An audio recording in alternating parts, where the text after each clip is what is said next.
সূর্য অস্ত চলে গেছে অনেকক্ষণ আগেই। ক্যাঁচকুচ শব্দ তুলে পল্টু সাইকেলের প্যাডেলে চাপ দিয়ে বাড়ি ফিরছিল। আকাশটা তখন কালো মেঘে ঢেকে গেছে। সারাদিন ব্যবসা গরমে প্রায় মরার মতো অবস্থা হয়েছিল সবারই। তাই ঝেপে বৃষ্টি নামাটাই স্বাভাবিক এখন। হঠাৎ দমকা হওয়ার দাপটে কোথা থেকে এক রাশ ধুলোবালি পল্টুর মুখে এসে পড়ল। খুব জোরে ঝড় উঠেছে।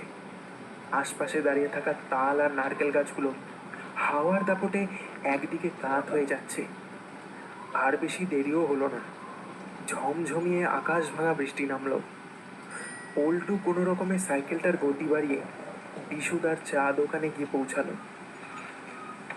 সাইকেলটা এক পাশে দাঁড় করিয়ে সে দোকানের ছাউনির ভিতরে ঢুকে পড়ল। On Domino's checkout. Coupon expired. Invalid coupon. Again? Here's the fix. With Buy Hatke Chrome extension. বিশুদা, একটা গরম গরম চা দাও দেখি। ও, আর একটু পরে নামলে হতো না? ততক্ষণে আমি বাড়ি পৌঁছে যেতাম। কথা মতো বিশুদা একবার ফুটন্ত চা ঢেলে তার দিকে বাড়িয়ে দিল। চায়ে চুমুক দিয়ে পল্টু একটু স্বস্তির নিঃশ্বাস ফেলল।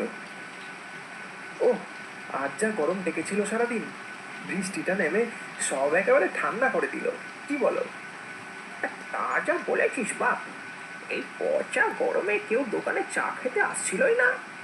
সেই সকাল থেকে একটাও খদ্দের হয়নি। বৃষ্টিটা থামলে এবার খদ্দেরের লাইন লেগে যাবে। হঠাৎ একটা লোক এই তুমুল বৃষ্টির মধ্যে ভিজতে ভিজতে দোকানে এসে বসলো। লোকটার মুখটা ঠিক দেখা যাচ্ছে না, চাদর দিয়ে এমনভাবে ঢেকে রেখেছে যে বোঝা মুশকিল লোকটা ঠিক কে। ওই যে ওই যে বললাম না, দেখেছিস? আসুন আসুন, বসুন বসুন। একটা গরম গরম চা দেবো নাকি দাদা? না না, চা লাগবে না, বৃষ্টিটা কমলেই চলে যাব। আচ্ছা আচ্ছা আচ্ছা, বেশ বেশ, আপনি বসুন। লোকটাকে কেমন যেন সন্দেহ হলো পল্টুর। কোনো ছিনতাইবাজ বা পকেটমার নয় তো? লোকটার ওরম বেশভূষা দেখে পল্টু তাকে একটা প্রশ্ন করে বসলো এবার। ইয়ে মানে, এত গরমের মধ্যে এভাবে চাদর জড়িয়ে আছেন কেন মশাই? লোকটা এবার সেই কালো অন্ধকার রহস্যময় মুখ ফিরিয়ে তাকে জবাব দিল। আর কি বলি দাদা, আমি খুব অসুস্থ, শরীরে বিশাল জ্বর, থেকে থেকে কাঁপুনি দিচ্ছে। ও, আচ্ছা আচ্ছা। হ্যাঁ, আর তাই জন্যই তো চাদর মুড়ি দিয়ে বেরিয়েছি। ওই নদীর ওপারে গোপা ডাক্তারের কাছে যাব আর কি। না, লোকটাকে এভাবে সন্দেহ করাটা বোধহয় উচিত হয়নি। অসহায় মানুষ, কি আর উপায় আছে? হঠাৎ বৃষ্টির দাপটটা একটু কমলো। পল্টুও আর বেশি দেরি করলো না। তাকে এখনো নদী পেরোতে হবে। এই বাদলার রাতে নৌকার দেখা মিলবে কিনা তা নিয়ে সন্দেহ আছে। বিশুদা, আমি উঠলাম, বুঝলে তো? আর বেশি দেরি করবো না। আকাশটা একটু ধরেছে, এখন ভালোয় ভালোয় মাঝির দেখা মিললে হয়। পল্টু হন্ততন্ত হয়ে সাইকেলে প্যাডেল করে চলল নবতলির ঘাটের দিকে। ঘাটের কাছে এসে দেখল একটা নৌকা পাড়ে বাঁধা রয়েছে। টিম টিম করে একটা লণ্ঠন জ্বলছে। খুব সম্ভবত এটা শিবের মাঝিরই নৌকা। পল্টু দেখল মাঝি মাচার ওপর বসে একটা রাজকীয় ভঙ্গিমায় বিড়ি টানছে, যেন বড়সড় কোনো লটারি লেগেছে তার। বৃষ্টিটা তখন কমেছে, তবে ঠান্ডা ঝোড়ো হাওয়াটা মাঝে মধ্যেই বয়ে যাচ্ছে। কি গো মাঝি, যাবে নাকি? হ্যাঁ হ্যাঁ বাবু, যান যান, নৌকায় উঠে বসুন, আর একজন হলেই ছেড়ে দেবো। আচ্ছা বেশ, আমি তবে উঠে বসলাম। এই বলে পল্টু তার সাইকেলটা সঙ্গে নিয়ে নৌকায় উঠে পড়ল। হঠাৎ সেই আগন্তুক মাঝির কাছে এসে দাঁড়ালো। ইয়ে মাঝি ভাই, আমাকে একটু ওপারে ছেড়ে দেবে? এই ওপারে গোপা ডাক্তারের বাড়ি যাব, বড় অসুস্থ আমি। হ্যাঁ, নিশ্চয়ই বাবু, নিশ্চয়ই। যান, আপনি উঠে বসুন, আমি আসছি এই বিড়িটা শেষ করে। আগন্তুক চুপচাপ নৌকায় উঠে উল্টুর ঠিক পাশে এসে বসল। কথা মতো মাঝিও কিছুক্ষণ পরেই নৌকার তার বওয়া শুরু করলো।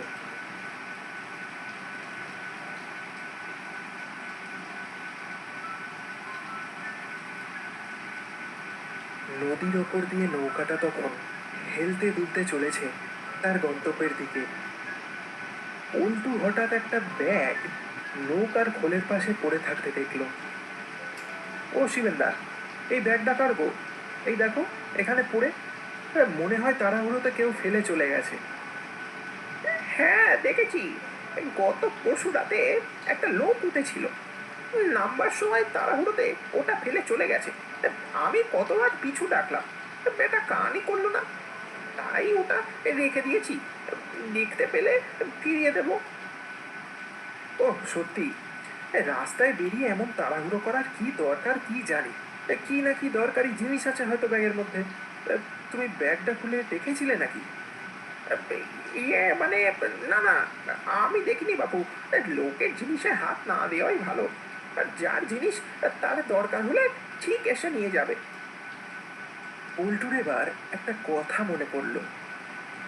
আজ তো রবির বোনের বিয়ে। ব্যাগটা ওদের কারুর আত্মীয় নয় তো?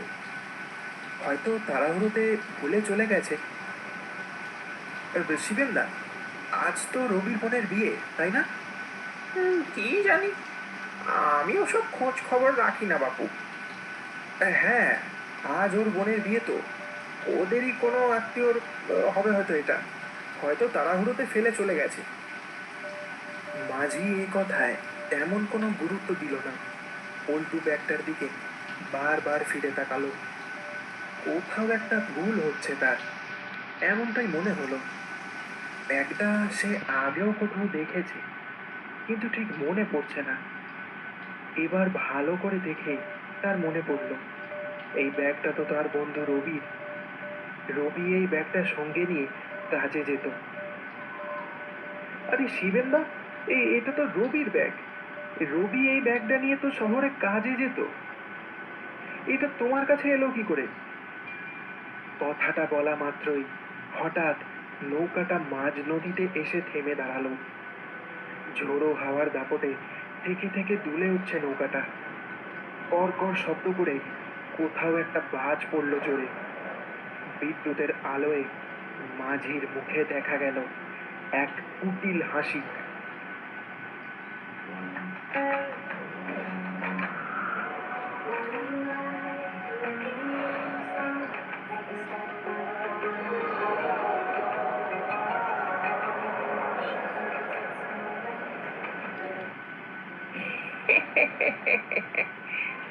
তাহলে বুঝতেই পেরে গেলে বাবু? ও, কত লুকোনোর চেষ্টাটাই না করলাম, কিন্তু তাও তুমি ধরেই ফেললে। এই তুমি কি বলতে চাইছো বলো তো? আমি কিছু বুঝতে পারছি না। এই রবির ব্যাগ তোমার নৌকায় কি করে এলো? আমি এটাও লক্ষ্য করছি তখন থেকে তুমি কি যেন একটা লুকানোর চেষ্টা করছো। সত্যি করে বলো তো, কি ব্যাপার? হঠাৎ করেই মাঝির হাবভাব কেমন যেন পাল্টে গেল। বিচ্ছিরি একটা হাসি হেসে গলাটা খাদে নামিয়ে মাঝি বলে উঠল, তবে শোন বেটা, সেদিন রাতে রবি আমার নৌকায় চেপে বাড়ি ফিরছিল। তার কাঁধের ব্যাগটার দিকে চোখ যেতেই আমার বোধ হলো ব্যাগে ভর্তি সোনা গয়না আছে। এত ভালো সুযোগ কি ছাড়া যায়? আমি নৌকাটা ঠিক এই জায়গায় নিয়ে এসে দাঁড় করিয়ে দিলাম, তারপর তার কাছ থেকে ব্যাগটা কেড়ে নিলাম। বেটা আমাকে পুলিশের ভয় দেখিয়ে বহুত বড় বড় কথা বলছিল।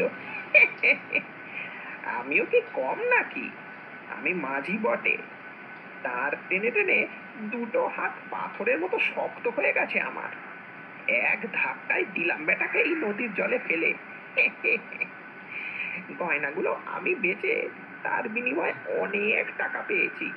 সারা জীবনে বা শুয়ে বসে কাটাবো, আর নৌকার দাঁড় টানতে হবে না। এ কি বলছো তুমি? তুমি কি পাগল হয়ে গেছো? রবির সাথে তুমি এটা করতে পারলে? চুপ, একদম চুপ। চারিদিকে তাকিয়ে দেখ, দূর দূর অব্দি ফাঁকা। ওকেও যদি ওর মতো জলে ধাক্কা দিয়ে ফেলে দিই, তাহলে কেউ টের পর্যন্ত পাবে না। কাজটা কিন্তু মোটে ঠিক করছো না শিবেন্দা। তোমার আসল রূপ এখন সবার জানা দরকার। তোমাকে তোমাকে আমি সাহায্য করব। তাহলে তো তোরও ওই একই অবস্থা করতে হবে দেখছি। দাঁড়া বেটা, তোকে এক্ষুনি রবির কাছে পাঠাচ্ছি। তারপর যা করার ওর কাছে গিয়েই করিস। আর এই যে মক্কেল, তুমিও শুনে রাখো, তুমিও যদি এর মতো মুখ খুলেছো, তাহলে তোমারও খবর নেবো আমি। এই বলে মাঝি তার দিকে এগোতে শুরু করলো। ঠিক তখনই সেই আগন্তুক উঠে দাঁড়ালো। কর কর করে আবারও আকাশ জুড়ে বিদ্যুতের আলো খেলে গেল। দমকা একটা হাওয়ার দাপটে তার মুখের ঢাকাটা এবার উড়ে চলে গেল। পল্টু আর মাঝি দুজনেই তার দিকে চেয়ে একেবারে হলো। এ কি রবি, তুই? এটা কি করে হতে পারে? না না, আমি চোখে ভুল দেখছি। এটা তো হতেই পারে না। রবির গোটা দেহটা ফ্যাকাশে, চোখ দুটো বিস্ফারিত, গোটা শরীরটা যেন তার পচে গেছে। আবারও ঝেপে বৃষ্টি নামলো, হাওয়ার গতিও বাড়লো তার সাথে। এবার রবি তার হাত দুটো লম্বা করে মাঝির দিকে বাড়িয়ে দিল। আমাকে আমাকে ছেড়ে দে, ছেড়ে দে আমাকে। সেদিন আমিও ঠিক এইভাবেই চিৎকার করেছিলাম, কিন্তু তাও তুই শুনিসনি। এই নদীর জলে ডুবিয়ে মেরেছিলি আমাকে। আমি কি ক্ষতি করেছিলাম তোর, বল? আজ আমি বেঁচে থাকলে মনটাকে হাসি মুখে বিয়ে দিতাম। মানুষের মূল্য কি এতটাই কম তোদের কাছে? ভয়ে মাঝির মুখের কথা জড়িয়ে গেল। এসব দেখে পল্টুর সারা শরীর ঠান্ডা হয়ে গেছে ততক্ষণে। এই ভয়ানক দৃশ্য সে যেন আর সহ্য করতে পারছে না। বড় শখ করে টাকা জমিয়ে গয়নাগুলো কিনেছিলাম, আর তুই নিমেষে সব কিছু শেষ করে দিলি। তোকে মেরে ফেললেও আমার রাগ কমবে না। তোর মতো লোকের জন্য আজ এই সমাজ বিষাক্ত হয়ে উঠেছে। সবার সামনে ভালো মানুষ সাজিস তোরা, কিন্তু ভিতরে ভিতরে আজ তো একটা শয়তান। নরকেও তোদের জায়গা হবে না রে। মাঝি ততক্ষণে তার জ্ঞান হারিয়েছে। রবি তার লম্বা হাত দুটো দিয়ে মাঝির দেহটা হাওয়ায় তুলে সোজা নদীর ওই কালো জলে ছুঁড়ে ফেলে দিল।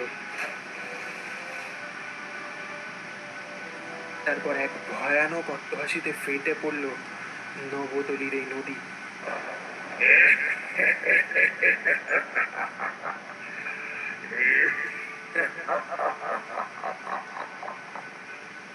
বোনের বিয়েটা আর দিতে পারলাম না রে ভাই। ওরা কেউ আমার মরার খবর পায়নি এখনো। বিয়ের কাজ মিটে গেলে তারপর না হয় বলিস সবকিছু। আমি চাই না আমার মনের শুভ কাজে কোনো বাধা পড়ুক। বিদায়।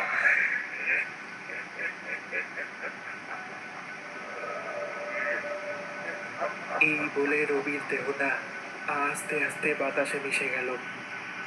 পল্টু তখনও ভয়ে কাঁপছে। নৌকাটা হাওয়ার দাপটে দুলে উঠছে থেকে থেকে, এই হয়তো উল্টে যাবে। হঠাৎ নৌকাটা অদ্ভুতভাবে নিজে থেকেই গতি ধরল। তারপর কোনো এক অদৃশ্য বলে সেটা পাড়ের কাছে এসে দাঁড়ালো। পল্টু এবার ভালো করেই বুঝলো এটা রবি ছাড়া আর অন্য কেউ না। বৃষ্টিটা এতক্ষণে কমেছে, হাওয়ার দাপটও আর নেই সেরম।